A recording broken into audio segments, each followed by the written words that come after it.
त्यानंतर बघूयात एक ब्रेकिंग बातमी। अहिल्यानगरच्या कोपरगावमध्ये मुख्यमंत्री देवेंद्र फडणवीसांसमोरच भाजपचे राधाकृष्ण विखे पाटील आणि विवेक कोल्हे यांच्यामध्ये जुंपल्याचं पाहायला मिळालं। 2019च्या विधानसभा निवडणुकीमध्ये स्नेहलता कोल्हे यांचा पराभव झाल्यानंतर विखे विरुद्ध कोल्हे संघर्ष समोर आला होता। तुम्ही आका म्हणा किंवा काही म्हणा, आपल्याला त्याचं काही वाईट वाटत नाही। आकाच्या मनात आलं तर तो काय करू शकतो हे आपण देखील दाखवू शकतो असं सांगत राधाकृष्ण विखे पाटलांनी चांगला समाचार घेतला।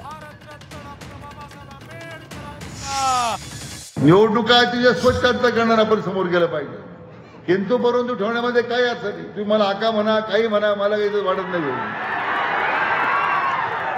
पण तुम्हाला हे सांगितलं पाहिजे, एकदा आकाच्या मनात जर आलं तर काय होऊ शकतं हे सुद्धा मी तुम्हाला सांगतो, करून दाखवू शकतो आपण। त्यामुळे आपण आपल्या वक्तव्यावर जरा नियंत्रण ठेवलं पाहिजे।